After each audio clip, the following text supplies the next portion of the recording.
Hi to all. Last వీడియోలో ఏంటంటే మనం క్యాట్ టాప్ కోడ్ గురించి చూసాం. ఇప్పుడు ఏంటంటే మనకి క్యాబ్, ఓకేనా, క్యాబ్ ఎక్స్ఎక్స్ అనే, ఓకేనా, క్యాబ్ ఎక్స్ఎక్స్ అనే ఆప్ కోడ్ ఉంది. అసలు ఇది క్యాబ్ ఎక్స్ఎక్స్ అనే ఆప్ కోడ్ ఏంటంటే సింపుల్గా మీనింగ్ ఏంటంటే compare branch, compare branching statement అనమాట. ఈ ఎక్స్ఎక్స్ గురించి మళ్ళీ చూద్దాం. నాకు క్యాబ్ అంటే ఏంటంటే కంపేర్ బ్రాంచింగ్ స్టేట్మెంట్. సో ఈ క్యాబ్ అనేది ఏం చేస్తుందంటే, సో క్యాట్ అనేది ఏం చేస్తుంది, టూ స్ట్రింగ్స్ని కంకార్డినేట్ చేస్తుంది. ఈ క్యాబ్ అనేది ఏం చేస్తుంది అంటే కంపేర్ చేస్తుంది, కంపేరింగ్ చేస్తుంట, ఓకేనా. ఇక్కడే ఉంది కదా కంపేర్ బ్రాంచింగ్. సో ఏం చేస్తుందంటే మనకి టూ ఉంటాయి అనమాట, ఫ్యాక్టర్ 1 ఫ్యాక్టర్ 2 ఉంటాయి కదా. సో ఫ్యాక్టర్ 1ని ఫ్యాక్టర్ 2ని కంపేర్ చేసి, సో దాన్ని బట్టి ఏంటంటే మనకు ఒక బ్రాంచింగ్ అనేది జరిగింది. సో ఈ క్యాబ్ యూజ్ చేసేటప్పుడు మనకి ఏంటంటే ట్యాగ్ అనే ఇంకో ఆప్ కోడ్ ఉంటుంది అనమాట. ఈ ట్యాగ్ అనేది ఎందుకంటే సింపుల్గా ఏ లైన్ ఎగ్జిక్యూట్ అవ్వాలో ఈ ట్యాగ్ ద్వారా మనం చెప్తాం అనమాట, ఓకేనా. సో అది ప్రోగ్రాంలోకి వెళ్ళాక మీకు ఇంకా క్లారిటీగా వస్తుంది, ఓకేనా. సో క్యాబ్ అనేది ఎందుకంటే కంపేర్ బ్రాంచ్. సో మనం ఏంటి ఫ్యాక్టర్ 1ని ఫ్యాక్టర్ 2ని కంపేర్ చేస్తాం. కంపేర్ చేసి బేస్డ్ ఆన్ దట్ మనం ఏంటంటే ఏ స్టేట్మెంట్ ఎగ్జిక్యూట్ అవ్వాలో చెప్తాం. సో సింపుల్గా దీని సింటాక్స్ ఎలా ఉంటుందంటే సి ఫ్యాక్టర్ 1, ఓకేనా. So cab XX. సో ఈ ఎక్స్ఎక్స్ గురించి మళ్ళీ చెప్తాను. ఫ్యాక్టర్ 2, ఈ రిజల్ట్లో ఏముంటుందంటే ట్యాగ్ 1. సో మనం ఏదైనా నేమ్ ఇవ్వచ్చు. సో ట్యాగ్ 1 ఇవ్వాలా అలా ఏం లేదు, మీరు ఒక డిఫాల్ట్ నేమ్ ఏదో ఇచ్చుకోండి. సో ఫస్ట్ అని ఇవ్వండి, తర్వాత ఇంకోసారి సెకండ్ ఇవ్వండి. సో ఇలా అనమాట. సో ఏమవుతుందంటే ఫ్యాక్టర్ 1ని ఫ్యాక్టర్ 2తో కంపేర్ చేసి ఫస్ట్ స్టేట్మెంట్, ఒకవేళ ఇదేంటి ఇది సాటిస్ఫై అవుతే ఫస్ట్ స్టేట్మెంట్ ఎగ్జిక్యూట్ అవుతుంది. లేదనుకోండి మనం ఎక్కడైతే ఇంకో అదర్ స్టేట్మెంట్ ఏదో ఇస్తామో అదనమాట, అది ఎగ్జిక్యూట్ అవుతుంది. సో మనం క్యాబ్ రాసేటప్పుడు ఇలా ఉంటుంది అన్నమాట. ఈ ఎక్స్ఎక్స్ దగ్గర ఏమొస్తాయి అంటే మన కంపారిజన్స్ ఏముంటాయండి ఇక్కడ జనరల్గా లెస్ దాన్, ఓకేనా, గ్రేటర్ దాన్, ఈక్వల్ టు, ఓకేనా, less than, equal to, greater than, equal to, ఇవన్నమాట. సో సింపుల్గా మనం ఎలా ఇస్తామంటే క్యాబ్ లెస్ దాన్, సో లేదంటే క్యాబ్ గ్రేటర్ దాన్, సో లేదంటే cab equal to, so cab less than equal to, cab greater than equal to, ఇలా అనమాట. మనకుండే క్యాబ్ స్టేట్మెంట్స్ అంటే ఇవన్నమాట. అందుకే ఇది ఎక్స్ఎక్స్ అని ఇచ్చాం. అంటే లెస్ దాన్ కానీ ఈ క్యాబ్ కాన్స్టెంట్గా ఉంటుంది, ఆప్ కోడ్లో ఎక్స్ట్రా వచ్చేది ఏంటంటే లెస్ దాన్. సో ఇదనమాట, ఇది క్యాబ్ గురించి. అలాగే మనకి క్యాస్ ఆప్ కోడ్ కూడా ఉంటుంది అనమాట. ఈ క్యాస్ ఆప్ కోడ్ అనేది ఏంటంటే సో అది, సో ఇదనమాట ఈ క్యాస్ ఆప్ కోడ్, ఇది ఎక్స్ఎక్స్. ఈ క్యాస్ ఆప్ కోడ్ ఏంటంటే ఇది కంపేర్ సబ్ రొటీన్స్ అనమాట, ఓకేనా. సో సేమ్ ఇలాగే కంపేర్ చేసుకుని ఇక్కడ ఏమొస్తుందంటే సబ్ రొటీన్ నేమ్స్ ఇస్తాం. మనం ఇంతకుముందు ఎలా ఇస్తాము, మనకి ఏదైనా ఒకటి అయితే ఎగ్జిక్యూట్ సబ్ రొటీన్ అలా ఇచ్చాం. బట్ ఇక్కడ ఎలా ఉంటుందంటే ఫ్యాక్టర్ 1, సో సింపుల్గా ఎలా ఉంటుందంటే క్యాస్కి వచ్చేసరికి ఎలా ఉంటుందంటే క్యాస్కి కూడా ఈ ఎక్స్ఎక్స్ ప్లేస్లో ఇలాగే less than, greater than, equal to, less than, greater than, equal to, ఇవి ఉంటాయి అనమాట.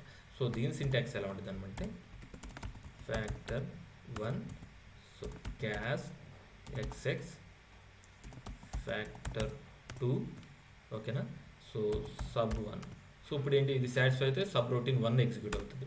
లేదనుకోండి ఇంకో స్టేట్మెంట్ ఏదో రాస్తాం, అప్పుడు ఏంటి అది సాటిస్ఫై అయితే సబ్ రొటీన్ ఏదైతే నేమిస్తాం అదనమాట. ఇది ప్రోగ్రామింగ్ స్ట్రక్చర్ అనే సింటాక్స్ ఇలా ఉంటుంది. దానికోసం ఆల్రెడీ ఒక ప్రోగ్రామ్ రాశాను. సో మనం అవి చెక్ చేద్దాం. సో ఇది ఓన్లీ ఫిక్స్డ్ ఫార్మాట్లోనే రాస్తాం అనమాట, ఓకేనా. క్యాబ్ ఆప్ కోడ్స్ ఇవి, work member PDM, okay. So cab op code. So first ఏం చేశాను, వేరియబుల్ 1 వేరియబుల్ 2 డిఫైన్ చేశాను. Stand alone variables length 10. So జోన్ డెసిమల్గా ఇచ్చాను, డెసిమల్ పొజిషన్ 0, ఓకేనా. సో ఎవాల్ ఆపరేషన్ యూజ్ చేసి సో వేర్ 1 అనేది 10గా అసైన్ చేశాను, ఓకేనా. ఆ తర్వాత ఏం చేశాను చూడండి, ఎవాల్ వేర్ 1 10. సో అలాగే వేర్ 2 ఏమి ఇచ్చాను 20 అని ఇచ్చాను, ఓకేనా. ఇంతవరకు క్లియర్ కదా. సో ఇప్పుడు చూడండి, so var 1 cab greater than or equal to, ఏంటి మనం ఇచ్చిన వాల్యూ అనేది greater than or equal to అయితే, సో ఇది వేర్ 1 ఏంటి వేర్ 1 10 అనేది 20కి greater than or equal to అయితే ట్యాగ్ 1 అనేది ఎగ్జిక్యూట్ అవ్వాలి. సో ఇది ఓకే కదా, సింటాక్స్ అర్థమైంది కదా. సో ఇప్పుడు ఏంటిది చూడండి, వేర్ 1 10 అనేది 20 కన్నా ఎక్కువ లేదా అని అంటున్నారు. సో 10 అనేది 20 కన్నా ఎక్కువ లేదంటే లేదు. సో అలాంటప్పుడు ఏంటి ఇది సాటిస్ఫై అయితే మన ట్యాగ్ 1 ఎగ్జిక్యూట్ అవ్వాలి. ట్యాగ్ 1 అంటే ఏంటి మనకు ఉంది చూడండి ఇది. సో డైరెక్ట్గా ఏంటి ఇది సాటిస్ఫై అయితే డైరెక్ట్ ఈ స్టేట్మెంట్కి వెళ్ళిపోవాలి అని చెప్తున్నాను. సో అసలు మనం ఈ కండిషన్ సాటిస్ఫై అయ్యేటట్టు వాల్యూస్ తీసుకుందాం. సో ఇక్కడ ఏమి ఇద్దామంటే 30 ఇద్దాం. సో var1 అనేది 30, var2 అనేది 20. ఇప్పుడు ఏంటి 30 అనేది 20 కన్నా గ్రేటర్ దెన్ కాబట్టి డైరెక్ట్గా ఏమవ్వాలి, ఈ స్టేట్మెంట్ ఎగ్జిక్యూట్ అవ్వకుండా ఈ ట్యాగ్ 1 అనేది ఎక్కడుంది, ఇక్కడ ఉంది. సో ఇక్కడికి వచ్చి డైరెక్ట్ ఈ స్టేట్మెంట్ ఎగ్జిక్యూట్ అవ్వాలి. నేనేం చేస్తున్నాను అంటే స్కిప్ అనే వాల్యూని డిస్ప్లే చేస్తున్నాను జస్ట్ అంతే. సో దీన్ని డీబగ్లోనే చెక్ చేద్దాం. So option no debug IO file చేశాను. ఓకే, కంపైల్ చేశాను, కంపైల్ అయింది. సో సోర్స్ మోడ్లో కావాలి కదా. సోర్స్ ఓకే, కాల్ చేస్తున్నాం.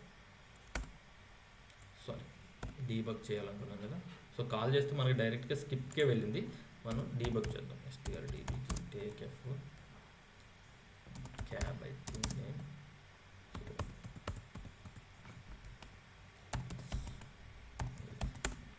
సో ఇప్పుడు డీబగ్లో చేస్తే ఏంటంటే మనకి లైన్ అదే ఎగ్జిక్యూట్ అవుతుందా లేదా అని తెలుస్తుంది. అంటే మనకు నార్మల్గా చేస్తే ఏంటంటే మనకి జస్ట్ వాల్యూ డిస్ప్లే అవుతుంది.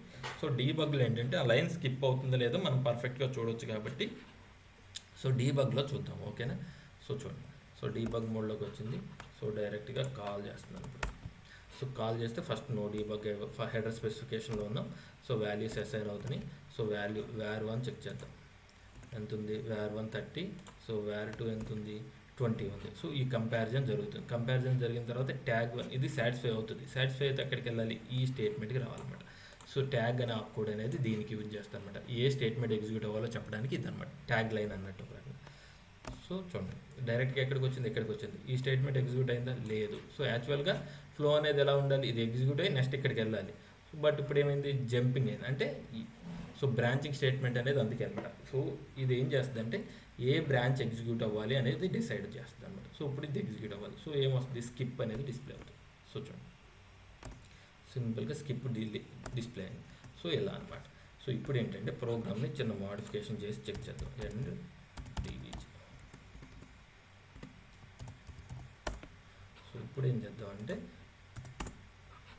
ఈ వాల్యూని 10 చేస్తున్నాం. ఓకేనా. 10 చేస్తే అప్పుడు ఏంటి, ఈ సాటిస్ఫై అవుతుందా, greater than or equal to అనేది సాటిస్ఫై అవుతుందా, సాటిస్ఫై అవుతుంది. అప్పుడు ఏం రావాలి, ఫ్లో రావాలి. సో ఇప్పుడు అది చూద్దాం. ఫైల్ అంటే ఫ్లో అంటే అదే లైన్లో పోతుందని ఇండికేషన్ కోసం నేను అలా ఇచ్చాను అనమాట. సో కాల్ చేస్తే ఏమొచ్చింది, ఫ్లో వస్తుంది. సో ఇలా అనమాట. మీరు కావాలనుకుంటే సో ఆ తర్వాత ఫ్లో ఎగ్జిక్యూట్ అవుతుంది. ఆ తర్వాత నెక్స్ట్ స్టేట్మెంట్ ఏంటి, స్కిప్. బై డిఫాల్ట్ అది ఎగ్జిక్యూట్ అవుతుంది. ఏంటి, ఒక సీక్వెన్స్లో వెళ్తుంది కాబట్టి. సో ఈ స్టేట్మెంట్ ఇంతకుముందు ఏమవుతుంది, కండిషన్ సాటిస్ఫై అయితే ఇది స్కిప్ అయిపోయి ఓన్లీ ఇది ఒకటే డిస్ప్లే అవుతుంది. అలా కాకుండా కండిషన్ సాటిస్ఫై కాలేదనుకోండి, అప్పుడు ఏమవుతుంది, డైరెక్ట్గా నార్మల్గా ఈ ఫ్లోలో వెళ్ళిపోతుంది. ఇది డిస్ప్లే అవుతుంది, ఆ తర్వాత ఇది డిస్ప్లే అవుతుంది. అదనమాట. మీరు కావాలంటే మిగతావి కూడా చెక్ చేసుకోండి. Greater than equal to, less than equal to, less than, greater than, equal to, ఇవి కావాలన్నా మీరు చెక్ చేయొచ్చు. నేను నెక్స్ట్ ఏంటంటే ఫైల్ క్యాస్ గురించి చూద్దాం. ఓకేనా. నేను ఇదేం చెప్పాను, కండిషనల్ సబ్ రొటీన్ అనమాట. సో ఈ కండిషనల్ సబ్ రొటీన్ అంటే ఇంతకుముందు మనం ఏంటి, ఎగ్జిక్యూట్ సబ్ రొటీన్ అని రాసేవాళ్ళం. సింపుల్గా ఏంటి, మనకు ప్రోగ్రామ్ ఉండేది, ఎక్కడైతే మనకి సబ్ రొటీన్ ఎగ్జిక్యూట్ అవ్వాలో ఎగ్జిక్యూట్ ఎస్ఆర్ అని చెప్పి రాసేవాళ్ళం. సో సబ్ రొటీన్ నేమ్ ఇచ్చేవాళ్ళం, సబ్ రొటీన్ నేమ్ ఇచ్చేవాళ్ళం. సో ఇలా రాసాం. బట్ కండిషన్ బేస్డ్ ఎలా రాయలేదన్నమాట. సో కండిషనల్ సబ్ రొటీన్ అంటే ఏం ఉండదు. సో ఫస్ట్ వాల్యూస్ ఏవైతే ఉన్నాయో అవి డిఫైన్ చేసుకున్నాను. సో ఇప్పుడు ఏం చేస్తున్నానంటే var1 అనేది గ్రేటర్ దాన్ var2. సో ఒకవేళ var2 కన్నా var1 అనేది గ్రేటర్ దాన్ అయితే నాకు సబ్ రొటీన్ 3 అనేది ఎగ్జిక్యూట్ అవ్వాలి. సబ్ రొటీన్ 3 అంటే ఇది ఇదన్నమాట. ఓకేనా. ఈ సబ్ రొటీన్లో ఏంటి, సబ్ రొటీన్ 3 బిగిన్ చేశాను. Third sub routine display and sub routine. ఓకేనా, ఇది ఎగ్జిక్యూట్ అవ్వాలి.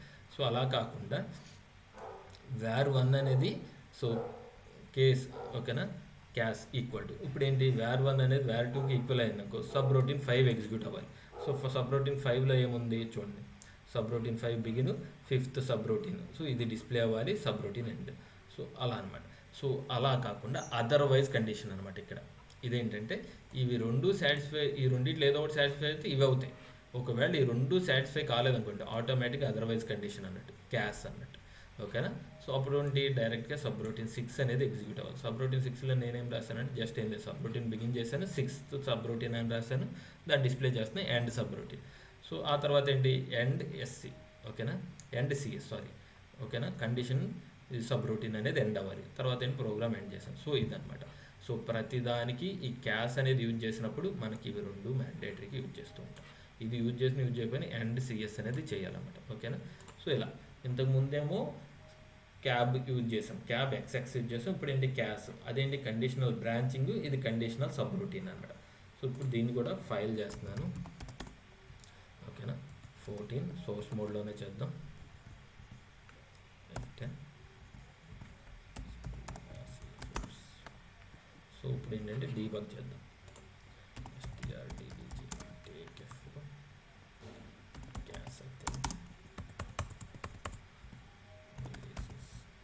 సో లైబ్రరీ నేమ్ అనేది రియల్ టైంలో మీకు ఇవ్వటం బెటర్ అనమాట. సో ఇక్కడంటే అవసరం లేదు, బట్ రియల్ టైంలో ఏంటంటే మనకి డిఫరెంట్ సేమ్ ప్రోగ్రామ్ నేమ్స్ అనేవి డిఫరెంట్ ప్లేసుల్లో ఉంటాయి కాబట్టి మనం ఏంటంటే లైబ్రరీ నేమ్ ఇవ్వడం మంచిది. సో అది గుర్తుపెట్టుకోండి. బట్ ఇక్కడ ఏంటంటే ఎక్కువ ఆబ్జెక్ట్స్ ఈ పేరుతో లేవు కాబట్టి నేను డైరెక్ట్గా ఆబ్జెక్ట్ నేమ్ లైబ్రరీ నేమ్ ఇవ్వకుండా జస్ట్ ఆబ్జెక్ట్ నేమ్ ఇచ్చి డీబగ్ చేస్తున్నాను. సో అండ్ ఈ ప్రొడక్షన్ ఫైల్స్ అనేవి ఇక్కడ నేను ఎస్ పెడుతున్నాను, బట్ రియల్ టైంలో ఏంటంటే మనం నో పెట్టే చేస్తాం. ఓకేనా. సో ఎప్పుడన్నా ఇంకోసారి నేను ఇది నో పెట్టి చూపిస్తాను, ప్రస్తుతానికైతే ఏం అవసరం లేదు. సో కాల్ చేశాను. సో కాల్ చేసినప్పుడు హెచ్స్పెక్లో ఉన్నాం. ఆ తర్వాత ఏంటి వాల్యూస్ అసైన్ అవుతున్నాయి. సో కూర్చోండి. సో var1 ఏముంది, సో 11 తీసుకున్న 10 ఉంది. సో var2 ఏముంది, 20 ఉంది. సో ఫస్ట్ స్టేట్మెంట్ ఏంటి, var1 greater than. So var1 అనేది var2 కన్నా గ్రేటర్ దెన్ కాదు. సో ఇప్పుడు ఇదేంటి సెకండ్, ఇప్పుడు ఈ స్టేట్మెంట్ చెక్ చేసుకోండి. ఇది సాటిస్ఫై అయితే సో డైరెక్ట్గా సబ్ రొటీన్ 3కి వెళ్ళాలి, బట్ అదేంటి ఫాల్స్ కండిషన్. సో ఇప్పుడు F10 ప్రెస్ చేసి అప్పుడు ఏంటి ఇది ట్రూ కాదు కాబట్టి సెకండ్ కండిషన్కి వస్తుంది. ఇప్పుడు ఏంటి var1 equal to var2. So 10 20 equal కాదు. సో అప్పుడు ఏమైంది, ఆటోమేటిక్గా అదర్వైజ్ కండిషన్కి వెళ్తుంది. ఇప్పుడు చూడండి. సో ఇప్పుడు ఏంటి అదర్వైజ్ కండిషన్కి వెళ్ళింది. ఆ తర్వాత ఏమవుతుంది, సో డైరెక్ట్గా ఈ సబ్ రొటీన్ 6 కదా మనం అక్కడ ఇచ్చింది నేమ్, చూడండి సబ్ రొటీన్ 6 కదా, డైరెక్ట్గా ఇక్కడికి వచ్చింది. ఇప్పుడు ఏమవుతుంది, ఇది 6th సబ్ రొటీన్ అనేది డిస్ప్లే అవుతుంది, అదే డిస్ప్లే అవుతుంది ఎండ్ సబ్ రొటీన్. ఆ తర్వాత ఏముంది, ఇక్కడికి వస్తుంది ఎండ్ సిఎస్కి. ఆ తర్వాత ఏం జరుగుతుంది, సో ప్రోగ్రామ్ అనేది ఎండ్. సో ఇలా జరుగుతుంది అన్నమాట. కావాలంటే మీరు ఇప్పుడు ఏం చేద్దామంటే ఈక్వల్ టు పెడదాం, 2020 పెడదాం. ఫైల్ చేస్తున్నాను NDDG. ఓకే. సో ఇప్పుడు ఏంటంటే రీకంపైల్ చేద్దాం. F4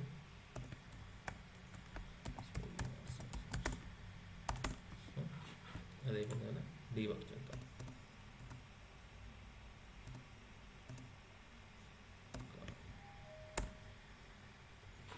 ఇప్పుడు ఏంటంటే నేను అగైన్ దీన్ని డీబగ్ చేస్తున్నాను. ఇప్పుడు చూడండి, ఇప్పుడు ఏమవుతుంది, మన స్టేట్మెంట్ మనం ఇచ్చిన వాల్యూస్ని బట్టి సో గ్రేటర్ దెన్ కాదు, ఈక్వల్ కండిషన్ అనేది సాటిస్ఫై అవుతుంది. ఈక్వల్ కండిషన్ సాటిస్ఫై అయినప్పుడు ఏమవ్వాలి, సో ఆ స్టేట్మెంట్ నుంచి డైరెక్ట్గా ఆ సబ్జెక్ట్ ఇప్పుడు ఏంటి 2020 ఈక్వల్, ఫస్ట్ గ్రేటర్ దెన్ కాదు, సో ఈక్వల్ అయితే ఏమవ్వాలి, సో డైరెక్ట్గా సబ్ రొటీన్ 5కి వెళ్ళాలి. సో అది వెళ్తుందో లేదో కూడా చెక్ చేద్దాం. సో కాల్ చేద్దాం.